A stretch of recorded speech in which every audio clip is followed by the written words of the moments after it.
ముత్తాత నుంచి మా తాత నుంచి మా నాయన నుంచి నేను, ఇప్పుడు నా కొడుకు కూడా ఈడే ఉన్నారు. మేమందరూ ఉండేది ఈడే. మాకు చదువుని లేదు, మేము ఎట్లా బతకాలని కూడా మాకు తెలుసు. మీ దగ్గర వచ్చి అమ్మ తల్లి అన్నం పెట్టంటే అడిగి తినేవాళ్ళు మేము. కానీ మాకు బలం ఏముంది అంటే ఈ బస్ స్టాండ్ ఒకటే. మన అమ్మ గాని నాన్న గాని తండ్రి గాని మాకు ఎవరు కూడా గాని ఈ బస్ స్టాండ్ ఒకటే మాకు బలం. ఈ బస్ స్టాండ్ వదిలేసి బయట పోతే మాకు గూలోళ్ళు బయట అన్నేవాళ్ళ ఉండరు. కానీ వచ్చి లోపల వచ్చి కూర్చోమా ఏమో తిన్నామా అని అడగలేరు. ఎందుకంటే మేము గూలోళ్ళు, మేము నక్కలోళ్ళు. కానీ మాకు గౌరవంగా ఇచ్చేది ఈ బస్ స్టాండ్. మాకు పోని అన్నది కూడా లేదు, ముందుగా చెప్పేది ఒకటే, మాకు బస్ స్టాండ్ ఒకటే. కానీ మేమేమి కోరుకోది అంటే పెద్దల దగ్గర మాకు తిండి బంగారు ఆస్తి పాస్తి, మా పిల్లలు చదువు లేదు, మాకు చదువు అట్లా కూడా ఏం అడగలే. మాకు కూర్చోడానికి గుర్తు ఒకటి వద్ద చాలు. 3 లక్షల రూపాయలు, గంటకు 100, తోపుడు బండికి 200, ఆటో వస్తే 300, లారీ వస్తే 1500, బైపాస్ రోడ్ లో లారీ పోతే 2000, రోజుకు 3 లక్షల చొప్పున నెలకు 90 లక్షల రూపాయలు ఈ రోజు దోచుకుంటా ఉండేది కూటమి ప్రభుత్వం కాదా? మీ అందరికీ తెలియదా అని కూడా ఈ సభాముఖంగా తెలియజేస్తున్నా. ఎప్పుడు కూడా వైఎస్ఆర్ కాంగ్రెస్ పార్టీ పేదల పక్షాన్ని నిలబడే పార్టీ. సంక్షేమానికి అర్థం మీరందరూ అన్నారు. అసలు సంక్షేమం అంటేనే కూటమి పార్టీకి తెలుసా? హామీలు ఇచ్చినారు, ఏం సంక్షేమం నెరవేర్చారు? సంక్షేమానికి పేటెంట్ వైఎస్ జగన్మోహన్ రెడ్డి గారిని కూడా నేను తెలియజేస్తున్నాను. సంక్షేమం అంటే ఈ దేశంలోనే మొదటి పేరు వచ్చేది కూడా వైఎస్ జగన్మోహన్ రెడ్డి గారిది అని కూడా నేను తెలియజేసుకుంటా. పుట్టిన బిడ్డ నుంచి చనిపోయే ముసలమ్మ వరకు, ప్రతి పిల్లడి చదువు దగ్గర నుంచి వ్యవసాయం చేసే వాళ్ళ దగ్గర వరకు, ఆసుపత్రుల్లో రోగులైతే పేషెంట్లయితే వాళ్ళకి ఏం చేయాలని ప్రతి ఒక్కరి కష్టాలు గుర్తించిన వ్యక్తి, సంక్షేమానికి పెద్దపీట వేసిన వ్యక్తి వైఎస్ఆర్ కాంగ్రెస్ పార్టీ. ఈ రోజు సంక్షేమానికి మీరు అడ్డుపడుతున్నారని కూడా ఇక్కడ డిజిటల్ బోర్డు లో వెలిసింది పెద్దదిగా. కాబట్టి సంక్షేమం అంటే తెలియని వ్యక్తులు పెట్టారని కూడా నేను తెలియజేస్తున్నా. ఈ రోజు మీరు ఓట్ల మీద అమ్ముకుంటున్నారు. చార్టెడ్ ఫ్లైట్లో తిరిగే వాళ్ళకి మీ కష్టం ఏం తెలుస్తుందో మీరు ఒక్కసారి ఆలోచించండి. రోజు కష్టపడితే మీకు 500 నుంచి 800 రూపాయలు మిగులుతుంది. దాంట్లో 200 రూపాయలు మున్సిపాలిటీ బిల్లులను వసూలు చేస్తా ఉంటారు. మొత్తం చిత్తూరు పట్టణం మొత్తం మీకు మిగిలేదు 500, 600. అదేవిధంగా దాంట్లో పిల్లలకు ఫీజులు కట్టాలి. ఎలక్షన్స్ ముందు మీకు చెప్పారు, నీకు 15, నీకు 15, నీకు 15, నీకు 15, నీకు 15. ఈ రోజు అందరికి 15, 18 మొత్తం గుడ్డు కొట్టి మీ కష్టాల్లోనే మీరు ఫీజులు కట్టుకోవాలా. సాలంగానికి ఇలాంటి కబ్జాలకు పక్క. కాబట్టి మీరు కష్టం తెలిసిన వ్యక్తిని ఎంచుకోవాలంటే మీకు ఈ రోజు కష్టాలు వచ్చేది కాదు. కానీ జరిగిన నష్టాన్ని మనం పూడ్చుకోవాలి. కాబట్టి రాబోయే రోజుల్లోనైనా మీ కష్టాన్ని గుర్తించిన నాయకుడిని ఎన్నుకొని ఎప్పుడు కూడా మీ వెంట ఎవరుంటారు, మీ కష్టం ఎవరికి తెలుసు అనేది మీరు గ్రహించవలసిందిగా మీ అందరికీ కూడా నేను తెలియజేసుకుంటున్నాను.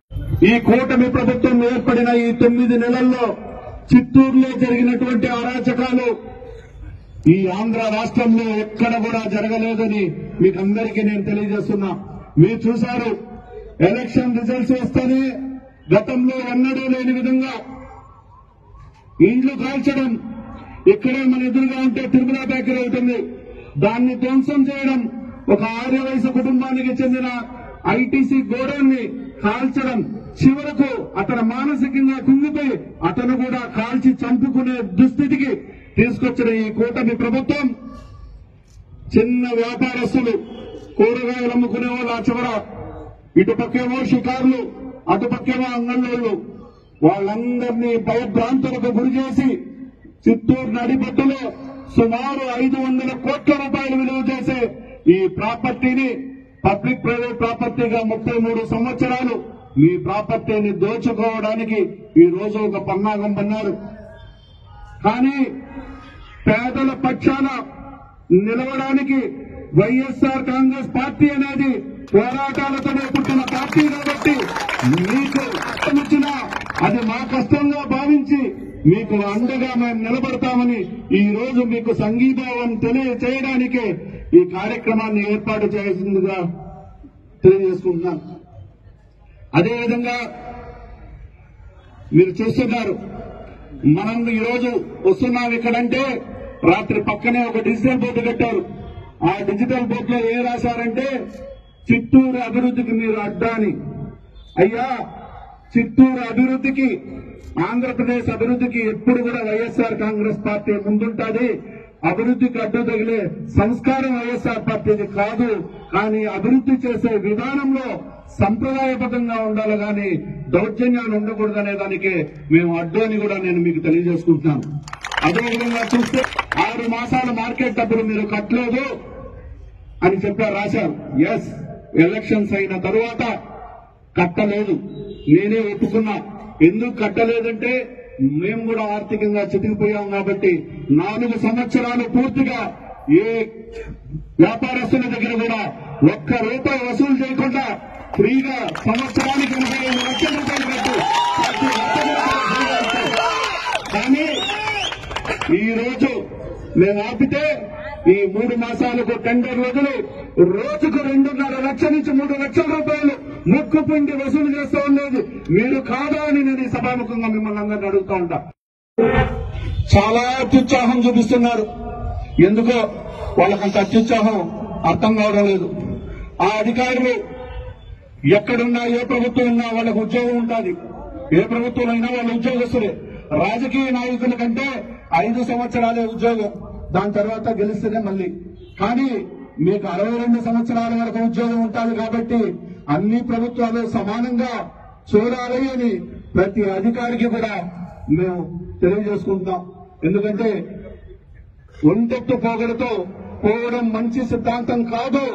అటువంటి పోయే విధానంలో ఉన్న అధికారులందరికీ కూడా మేము వైఎస్ఆర్ కాంగ్రెస్ పార్టీ తరఫున హెచ్చరిస్తున్నాం. అటువంటి వాళ్ళని గుర్తించి భవిష్యత్తులో వాళ్ళకు ఖచ్చితంగా దానికి కఠినంగా శిక్షలు ఉంటాయని కూడా ఈ సభాముఖంగా నేను తెలియజేసుకుంటున్నా. అభివృద్ధికి ఎలాన్ మస్క్ టెస్లా కంపెనీ ఓనర్తో మాట్లాడేశాను. మొత్తం బ్రహ్మాండంగా ఇండస్ట్రీలు వచ్చేస్తా ఉంది, గార్మెంట్స్ కంపెనీలు వచ్చేస్తా ఉంది, సాఫ్ట్వేర్ కంపెనీలు వచ్చేస్తా ఉందని ఏ విధంగా సోషల్ మీడియాలో ప్రమోట్ చేశారో మీరందరూ కూడా చూశారు. ఎలాన్ మస్క్ అనే వ్యక్తి రాష్ట్ర ముఖ్యమంత్రులకు సైతం అపాయింట్మెంట్ ఇవ్వరు. దేశ ప్రధానులు ఆయన్ని కలవాలంటే ముందు అపాయింట్మెంట్ తీసుకోవాలా, అంతటి గొప్ప వ్యక్తి. అలాంటి వ్యక్తితో నేను మాట్లాడి చిత్తూరుకి పెట్టుబడులు తెచ్చేశానని చెప్పి ప్రగల్భాలు పలికి ప్రత్యేక విమానాల్లో తిరిగితే పెట్టుబడులు రావు. ప్రజల కష్టాలు తెలుసుకొని ప్రజలకు ఏం అవసరం ఉంది ఇక్కడ వాళ్ళకు అది వెలుసుబాటు కల్పించి తరువాత మా ఊర్లో ఈ సోర్సెస్ ఉంది, ఈ రోడ్ సోర్సెస్ ఉంది, పోర్టుల దగ్గర ఉంది, ఇవన్నీ చెబితే బైపాస్ రోడ్ లో, హైవేల్లో ఇండస్ట్రీలు పెడితే ఇక్కడ కూలీల వలస బెంగళూరు, చెన్నై పోయేది తగ్గి ఇక్కడే ఉపాధి దొరుకుతుంది. కాబట్టి ప్రతి ఒక్కరూ ఆనందంగా ఉంటారని కూడా స్థానిక ఎమ్మెల్యేకి నేను గట్టిగా చెబుతున్నా. మీకు తెలియకపోతే మీకు కూడా సీనియర్ నాయకులు ఉన్నారు, దర్బాబన్న గారు ఉన్నారు, చంద్రప్రకాష్ అన్న ఉన్నారు, వాళ్ళందరి సలహాలు తీసుకోండి మీరు. అంతేగాని మీరు ఒంటెత్తు పోగొడుతూ పోయి పేదల కడుపు కొట్టొద్దని ఈ సభాముఖంగా తెలియజేసుకుంటూ ఈ పోరాటం మొత్తం అందరూ ఐక్యంగా ఉంటేనే మనం విజయం సాధించడానికి కుదురుతుందని కూడా మీకు తెలియజేసుకుంటూ ఉద్యమ స్ఫూర్తితో వచ్చిన నాయకుడు మన కరుణాకర్ రెడ్డి అన్న కాబట్టి